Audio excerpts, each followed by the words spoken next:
আপনারা দেখছেন এমকেসিএন রিপোর্টার। এই মুহূর্তে আমি হিল্লন। নমস্কার, সঙ্গে আমি সমীহা।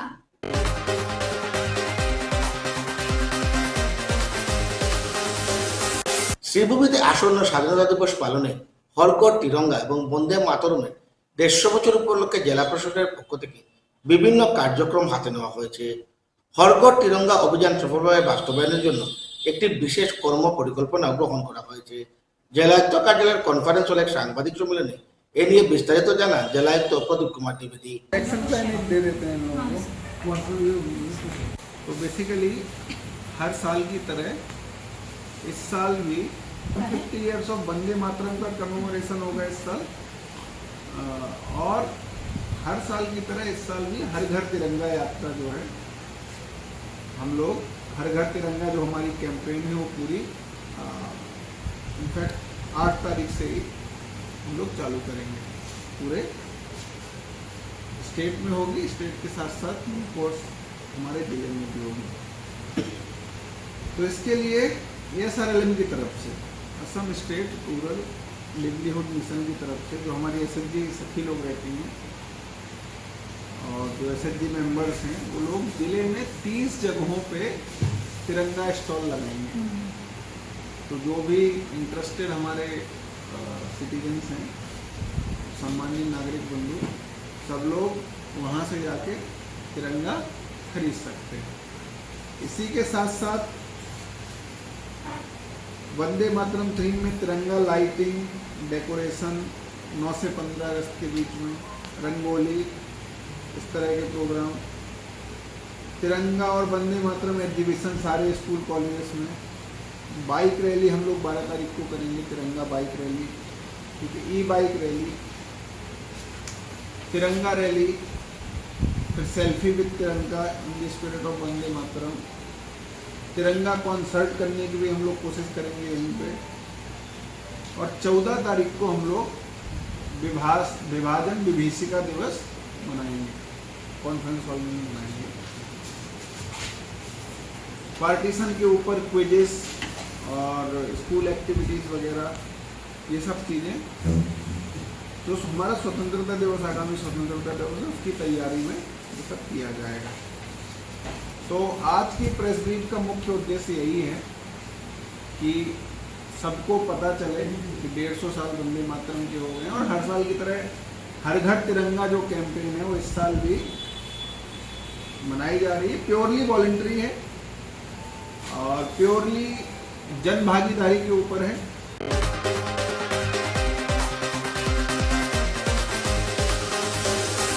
ড্রাগস মামলায় গ্রেপ্তার হওয়ার পর জেল হাজতে থাকা জামিল আহমেদকে খাওয়া খরচ বাবদ প্রতি মাসে দিতে হয় 5,000 টাকা। সাংবাদিকদের সামনে এই অভিযোগ করেন জামিলের পিতা আব্দুল জব্বার। এই নিয়ে আদালতে জেল কর্তৃপক্ষের বিরুদ্ধে অভিযোগ দায়ের করেছেন তিনি। আৰু মান্থলি তেওঁৰ খোৱা বোৱাৰ বাবে প্ৰতি মাহে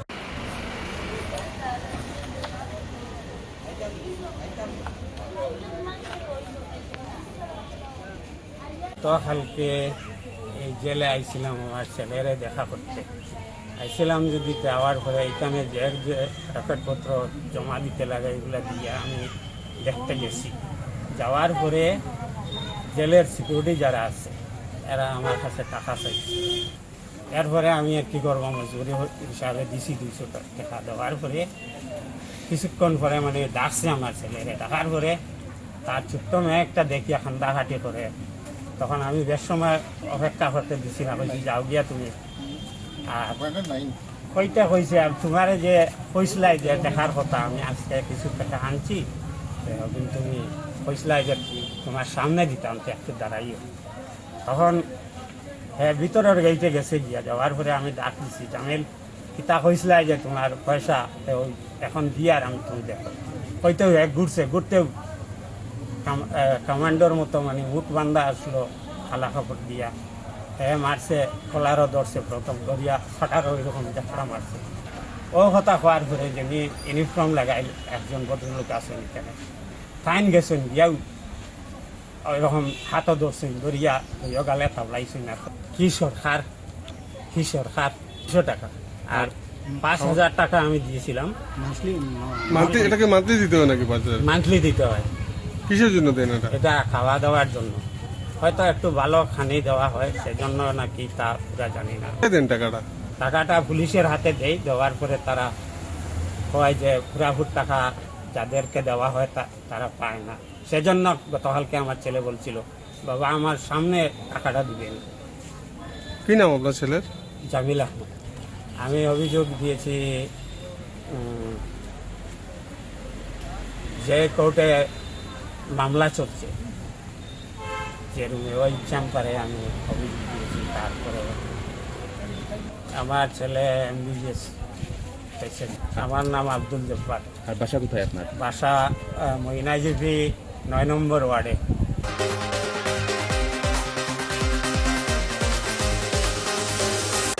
এসএনএস পোষ্য মডিউলে বেতন প্রদানের নির্দেশ বাতিলের দাবিতে সরব হয়েছে জেলা প্রাথমিক শিক্ষক সম্মিলনী। এ নিয়ে নিম্নস্থিত ডিওর কার্যালয়ের সামনে ধর্ণা দেওয়া হয় শুক্রবার। কোনো স্লোগান দেন শিক্ষকরা। 1 ঘন্টায় ধর্ণা কার্যসূচি চলে। দাবি মানা না হলে বৃহত্তর আন্দোলনে নামার হুমকি দেওয়া হয়েছে শ্রীভূমি জেলা প্রাথমিক শিক্ষক সম্মিলনীর পক্ষ থেকে। শিক্ষক সম্মেলনে জিন্দাবাদ, আমাদের এই সংগ্রাম চলছে, চলবে। শিক্ষা বিভাগ হায় হায়, শিক্ষকদের উচিত মর্যাদা প্রদান করতে হবে, শিক্ষকদের উচিত মর্যাদা প্রদান করতে হবে। নইলে ওই সংগ্রাম চলছে, চলবে। নইলে ওই সংগ্রাম চলছে, চলবে। আমাদের দাবি মানতে হবে, আমাদের দাবি মানতে হবে। আজকে আমরা এখানে সমবেত হয়েছি আমাদের স্পেশাল রিক্রুটমেন্ট ড্রাইভ অর্থাৎ SRD মাধ্যমে যারা নিযুক্তিপ্রাপ্ত সরকার দিয়েছিল, ওনারা আগে স্টেট পুল বা SSA কন্ট্রাকচুয়াল ছিল, তাদেরকে সরকার এগ্রিমেন্ট করে নিয়মিতকরণ করেছে এবং নিয়মিতকরণ করতে গিয়ে ওদেরকে কারো 15 থেকে 17,000 টাকা পর্যন্ত ওদের বেতনক্রম কমে এসছে। যেহেতু ওরা নতুন পেয়েছে, যার জন্য নতুন পে স্কেল থেকে শুরু হয়েছে এবং স্থানীয় ট্রেজারির মাধ্যমে যে ওদেরকে বেতন দেওয়া হতো, কিন্তু এখন সরকার আবার একটা অর্ডার দিয়েছে। সেই অর্ডার হচ্ছে যে SNS যেটা দিয়ে ওদেরকে আবার সেন্ট্রাল ট্রেজারি থেকে পেমেন্ট করা হবে। তো আজকে দিসপুর আছে, সেন্ট্রাল ট্রেজারি বা দিসপুর সেন্ট্রাল ট্রেজারি থেকে ওদেরকে বেতন দেওয়া হবে।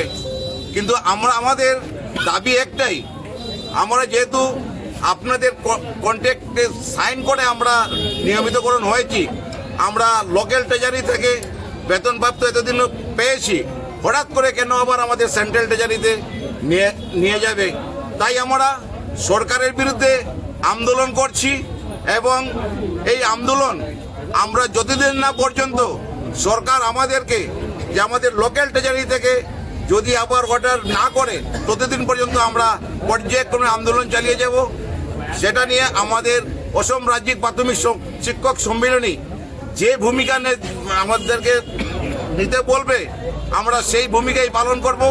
আমাদের সেটা অসম রাজ্য প্রাথমিক শিক্ষক সম্মিলনী আমাদের যে কার্যক্রম আছে এগুলো ঠিক করবে এবং অসমের প্রতিটা মহকুমায় আমরা তা অক্ষরক্ষে পালন করব। আজকে যে আমাদের এখানে ধর্ণা প্রোগ্রাম হচ্ছে, সেই ধর্ণা প্রোগ্রাম সমস্ত আসামে একযোগে 1টা থেকে 2টা পর্যন্ত চলছে, যেটা এই পর্যায়ক্রমে আজকে প্রথম। তারপর আমাদের ধাপে ধাপে আছে। আগামী পরশু আমাদের সেন্ট্রাল একটা মিটিং আছে, সেটা তো কিছু কি হবে, সেইটাতে আমরা যে পরবর্তী কার্যক্রম আছে সেটাকে আমরা আবার আপনাদের সামনে তুলে ধরবো।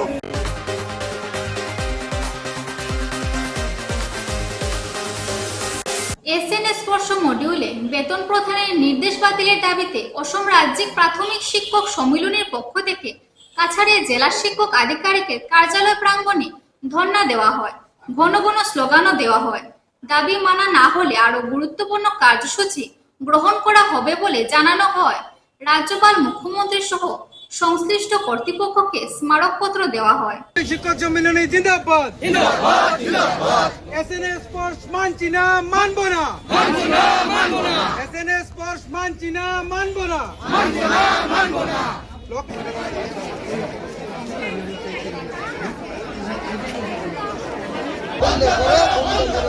সরকার তোমার এই দমন নীতির স্টিম রুলার বন্ধ করো শিক্ষক ঐক্য জিন্দাবাদ সমস্ত কার্যসূচি জাতীয় কার্যসূচি পালন করতে শিক্ষকদের নেওয়া হয়, তবু শিক্ষকদের বেতন দিতে বঞ্চিত করা হয়। তা চলছে না, চলবে না। আমাদের সংগ্রাম চলছে। জিন্দাবাদ জিন্দাবাদ জিন্দাবাদ জিন্দাবাদ। আমার কথা, আজকে যে পরিস্থিতি আসাম সরকার ঠেলে দিয়েছেন আমাদের উপরে, এসআরডি শিক্ষকদের, এই যে শিক্ষকদের ব্যাপার, এসআরডি, তারপরে কি স্টেট পোল, বিভিন্ন বিভাগে আমরা যখন আর 9-10 বছর আগে ছিল কি প্ল্যান নন প্ল্যান শিক্ষক, ওবিবি একটা ছিল, কিন্তু এখন যে এই পৃথকীকরণের রাজনীতিটা, সেটা আমরা বুঝে উঠতে পারছি না। শিক্ষকদের মধ্যে বিভেদ, শিক্ষকরা আমরা এক হয়ে থাকবো, শিক্ষকরা আমরা একসঙ্গে থাকবো। আজকে শিক্ষকদের যে পরিস্থিতি, যে যখন আমরা শুনেছি যে প্রিন্ট মিডিয়া বলেন, প্রেস মিডিয়া বলেন, শিক্ষক বলেন যে সংবিধানের মানে একটা জাতির মেরুদণ্ড, আজকে আমরা জাতির মেরুদণ্ড নয়। আমাদের এমন অবস্থা হয়েছে যে আমরা রাস্তাঘাটে বসতে হবে নিজের টাকা চাওয়ার জন্য। কেন? আমি 31 দিন ডিউটি দেবো, আমি কেন বেতন পাবো না? আমার ডিউটিটা, আমিও তো সাধারণ টিচার। এসআরডি আবার কি? What is SRD? গভর্নমেন্টের তৈরি করা একটা এসআরডি পোস্ট কি? আমরা জানলাম আমরা যখন ইচ্ছে আমরা পোস্ট দিয়ে ট্রান্সফার হতে পারবো। বাবা, এটা তো ভালো কথা, কিন্তু এখন বলছেন যে আমাদের বেতন ডিসপুটেজের কোষাগার থেকে হবে। কেন হবে? আমরা সর্বশিক্ষার আন্ডারে কন্ট্রাকচুয়াল ছিলাম, সরকারের নীতি ছিল যারা পার্মানেন্ট হতে চান আপনারা কন্ট্রাকচুয়ালে রেজিগনেশন দেন। কন্ট্রাকচুয়ালে আমরা রেজিগনেশন দিয়ে প্রায় 14-15 হাজার টাকা লস করে নিজের চাকরির নিরাপত্তা, পারিবারিক নিরাপত্তার জন্য আমরা অনেকেই পার্মানেন্টে সই করেছি, এবং এই 14-15 হাজার টাকার যে ঘাটতি সেটাও আমরা মেনে নিয়েছি। কিন্তু আজকে এই পরিস্থিতিতে এখানে যারা এসআরডি টিচার আছেন, 2014 কন্ট্রাকচুয়াল আছেন, 2015 আছেন, অনেক আছেন, অনেক দিন ওরা বেতন 46 হাজার টাকা পেয়েছে, পার্মানেন্ট হওয়ার পর দেখা যায় 31 হাজার, 32 হাজার, 15-16 হাজার টাকা বেতনের বৈষম্য। তবুও চাকরির নিরাপত্তায় যে আমার চাকরিটা পার্মানেন্ট হবে, সেই নিরাপত্তার জন্য ওনারা সই করেছেন এবং এই এসআরডি টিচারে যোগদান করেছেন।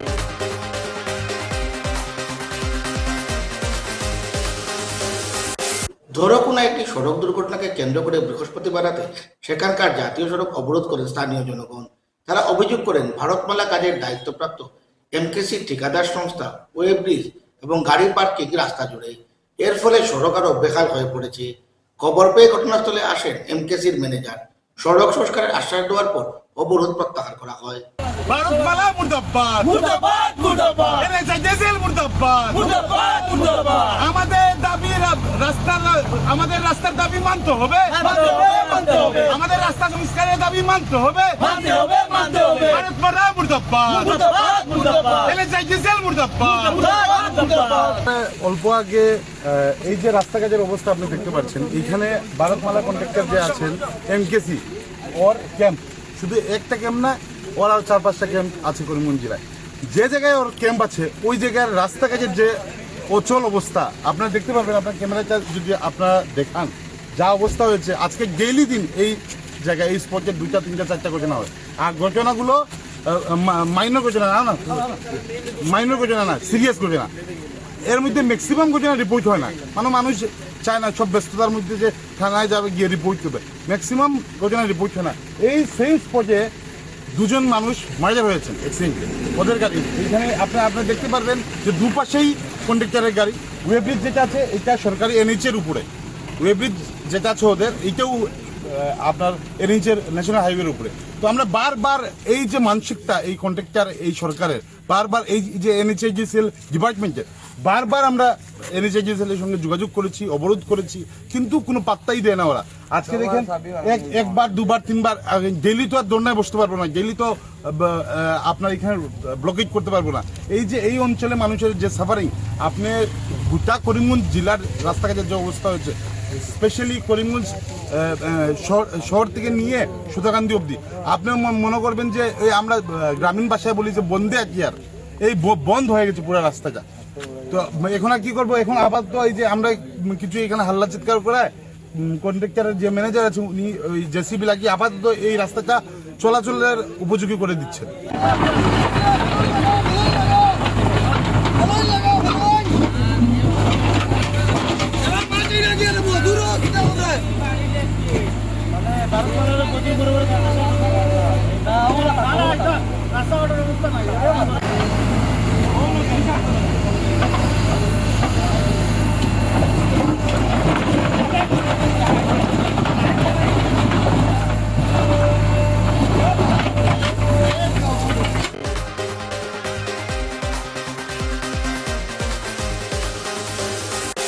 শিলচর রংপুরের শিমুলতলার সর্বজনীন শ্মশান কালী মন্দিরে আর্ট অফ লিভিং এর উদ্যোগে শ্রাবণ মাসের রুদ্রপূজা অনুষ্ঠিত হয়েছে। অনুষ্ঠানে নেতৃত্ব দেন স্বামী আত্মচৈতন্যজি মহারাজ। শ্রী শ্রী রবিশঙ্করজির প্রতিকৃতিতে পুষ্পার্ঘ অর্পণের মাধ্যমে অনুষ্ঠানের সূচনা হয়। শ্রী শ্রী রবিশঙ্করজির আন্তর্জাতিক অবদান নিয়ে আলোচনা করা হয়।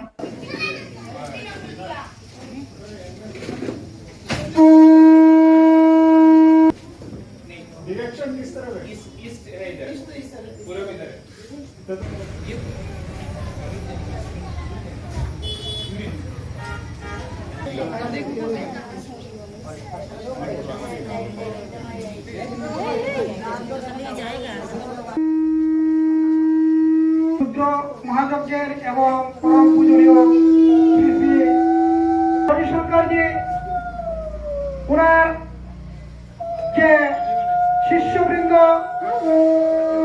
ওনারা এখানে সেই যজ্ঞ অনুষ্ঠান করতে চলেছে। বহু দূর দূরান্ত হতে সাধু মহাত্মাগণ এখানে উপস্থিত হচ্ছে। আপনারা এসে ওনাদের অমৃত বাণী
আগামী দিনে আমরা শিবির করব। আজকে শুরুয়াত হলো, এখানে আজকে একটা রুদ্রাভিষেক শুভ অনুষ্ঠান আমরা শ্রাবণের এটা দিয়ে শুরু করব। আগামী দিনে আমি এই জায়গায় আমরা হ্যাপিনেস প্রোগ্রাম করব। তোমরা দায়িত্ব নেবে, রোড মিলে আপনারা একটা শিবির করুন, সবাই হাত উঠান, তাহলে আমি কনফিডেন্স পাবো আর পূজা তো ভালো হবেই। এটা হলো গুরুদেবের আশীর্বাদ, ভগবানের কৃপা, সেই জন্য আমরা এখানে আজকে বসেছি। তো আমরা সংকল্পই নেব যে এখানে 108 জনের প্রোগ্রাম হোক। কি বলো?